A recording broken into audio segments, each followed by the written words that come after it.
Hello student, welcome to my YouTube channel. आपकी biggest problem जो थी हिंदी मीडियम में, आपका क्वेश्चन बैंक आया था, मैंने उसको ट्रांसलेट कर दिया है पूरा इंग्लिश में।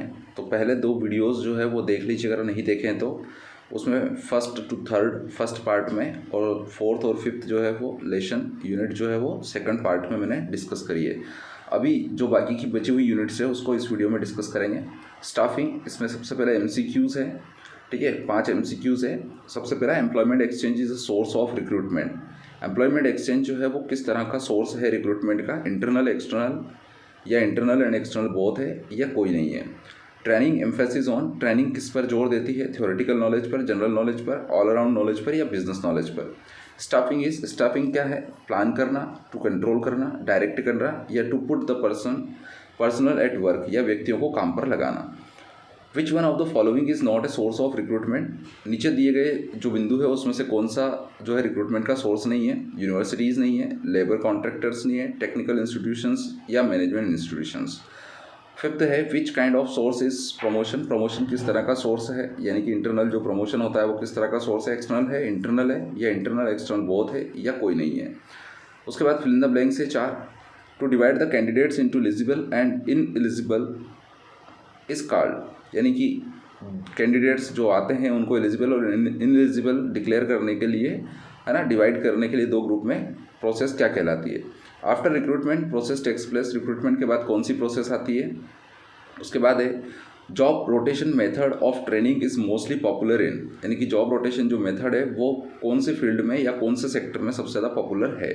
Selection is a means not, selection एक साध्य है ना कि एंड है, यानी कि एंड इसमें आंसर आएगा। ट्रू फॉल्स है उसमें, training to employees is not possible away from job, job से दूर रहकर ट्रेनिंग जो है एम्प्लॉय की पॉसिबल नहीं होती है। Development of employees is a continuous process, employee का डेवलपमेंट जो है वो करना एक कंटिन्यूस प्रोसेस है। There is no difference between training and development, training और डेवलपमेंट में कोई डिफरेंस नहीं होता है। Selection is a positive process, selection जो है वो पॉजिटिव प्रोसेस है। Staffing is not a responsibility of management, staffing करना मैनेजमेंट की रिस्पॉन्सिबिलिटी नहीं है, ये ट्रू फॉल्स है। उसके बाद मेज द कॉलम है, अपॉइंटमेंट, रिक्रूटमेंट, ठीक है, ये 4 है, इसमें देख लेना। उसके बाद 5 मार्क्स के क्वेश्चन है, जो 4 क्वेश्चन है मात्र, उसमें से मैं बता दूंगा कौन सा बहुत ज़्यादा इंपॉर्टेंट है और कौन सा लेस इंपॉर्टेंट है। Write the difference between training and development, बहुत इंपॉर्टेंट है। Write the difference between recruitment and selection, बिल्कुल इंपॉर्टेंट है, दोनों में से एक तो पक्का आएगा। Right the importance of recruitment, recruitment के इंपॉर्टेंस बताना है। और explain the process of selection, चारों क्वेश्चन बहुत इंपॉर्टेंट है, लेकिन पहले 2 में से एक तो पक्का है। उसके बाद 7th यूनिट है डायरेक्टिंग, इसमें MCQs है, केवल 3 MCQs है, एक आएगा बिल्कुल। Source of motivation is, motivation का सोर्स क्या है, मॉनेटरी यानी कि पैसे देना, नॉन मॉनेटरी पैसे ना देके, बिल्कुल दोनों है, दोनों ही है, यानी third option monetary and non monetary both हो सकते हैं। और चौथा ऑप्शन है नन ऑफ द एबोव, कोई नहीं। The manager of supervisor level is of, यानी कि जो सुपरवाइजर लेवल का मैनेजर होता है वो किस मैनेजमेंट में आता है, हायर मैनेजमेंट में, मिडिल मैनेजमेंट में, लोअर मैनेजमेंट में या सभी में आता है। Which of the following type of communication is called as grapevine या क्लस्टर टाइप कम्युनिकेशन। निम्न में से कौन सा जो कम्युनिकेशन का टाइप है वो एक अंगूर लता है, यानी कि अंगूर की बेल की तरह, या क्लस्टर यानी कि गुच्छे की तरह होता है, फॉर्मल, इनफॉर्मल, सिम्बॉलिक या रिटर्न। उसके बाद फिल इन द ब्लैंक से 3, leadership is a part of, leadership किसका पार्ट है, डायरेक्टिंग इज ए कौन सी प्रोसेस है। Internal communication is always, internal communication हमेशा कैसा होता है, फॉर्मल की इनफॉर्मल।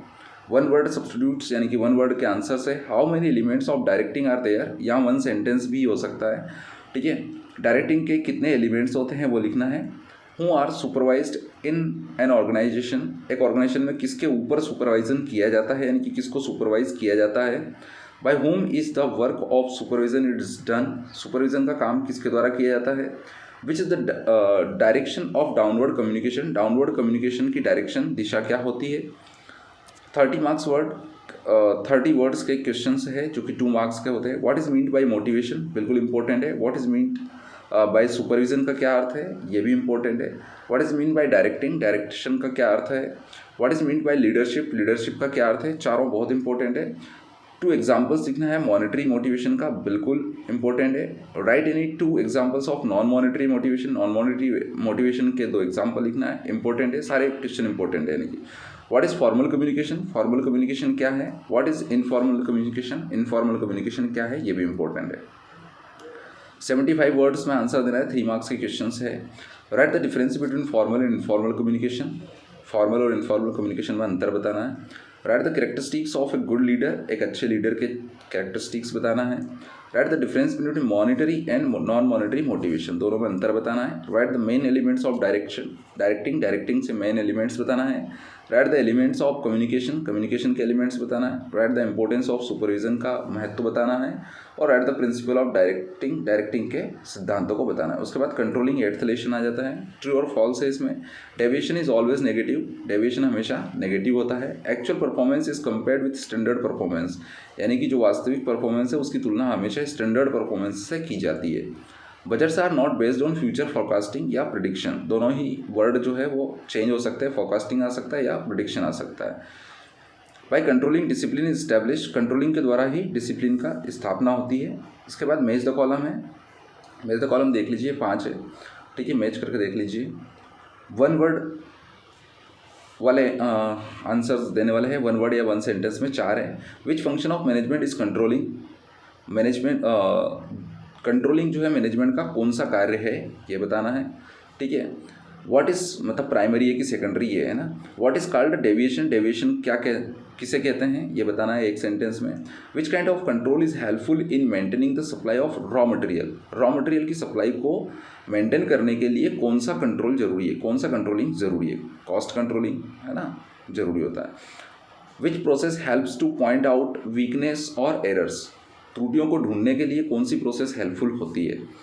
5 मार्क्स के क्वेश्चन आते हैं 150 वर्ड्स के। Right the characteristic of controlling, controlling की कैरेक्टरिस्टिक लिखना है। Describe the methods of controlling, controlling करने की मेथड्स कौन कौन सी है वो डिस्क्राइब करना है। Write the process of controlling, controlling की जो पूरी प्रोसेस है वो बताना है। Write the importance of controlling, controlling का महत्व बताना है। और लास्ट है write the limitation of controlling, controlling के लिमिटेशंस बताना है। उसके बाद फाइनेंशियल मैनेजमेंट 9th वाला लेशन है। MCQs है इसमें। The cheapest source of finance, finance का सबसे सस्ता सोर्स क्या है। डिबेंचर्स है, इक्विटी शेयर्स कैपिटल है, या प्रेफरेंस शेयर्स है, या रिटेन अर्निंग है। Which of the following is not included in long term fund, long term fund में कौन सा जो है वो इंक्लूड नहीं है। ये नोट का बड़ा ध्यान रखना है आपको, क्योंकि कभी कभी है ना पढ़ने में नहीं आता और आप जल्दी में किसी और को टिक लगाया। तो इक्विटी शेयर्स जो है वो है, डिविडेंड्स है, प्रेफरेंस शेयर्स है, या लॉन्ग टर्म लोन्स है। Financial management is related to, financial management किससे संबंधित है। शॉर्ट टर्म फाइनेंस है, मिडिल टर्म फाइनेंस है, लॉन्ग टर्म फाइनेंस है, या इनमें से सभी से हैं। 4th वाला है which is not included in fix capital, fix capital में किसको शामिल नहीं करते हैं।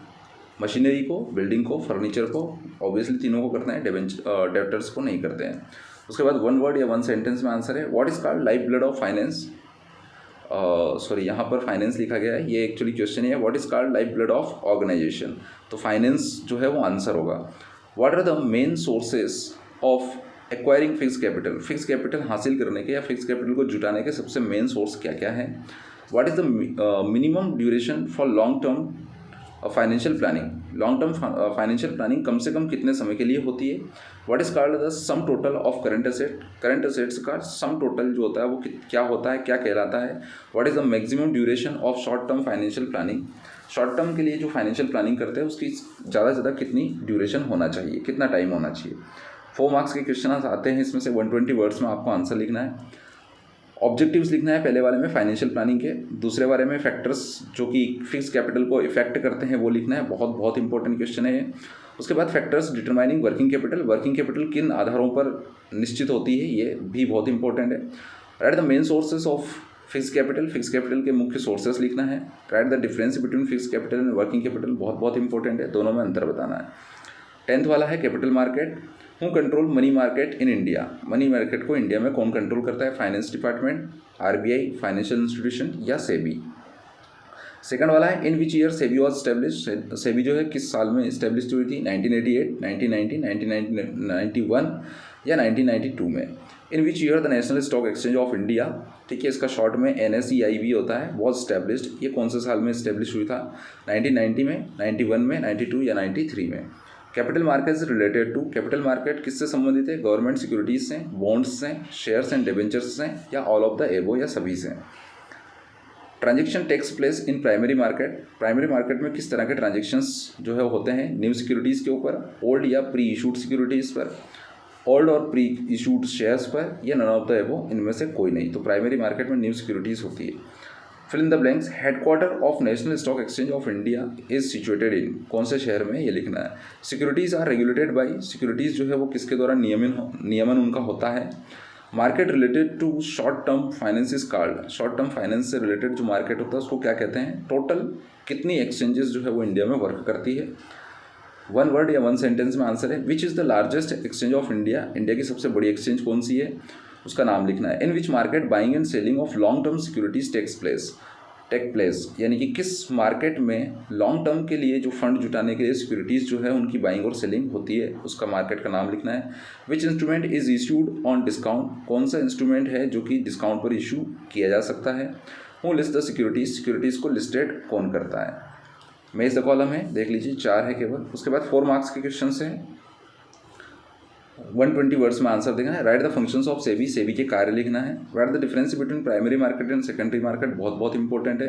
पहला वाला भी बहुत इंपॉर्टेंट है। Write the difference between money market and capital market, money market और कैपिटल मार्केट में अंतर लिखना है, बहुत इंपॉर्टेंट है।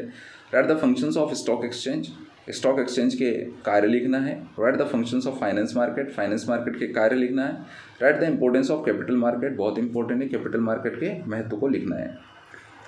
मार्केटिंग मैनेजमेंट 11th वाली यूनिट है, सबसे पहले ट्रू फॉल्स है।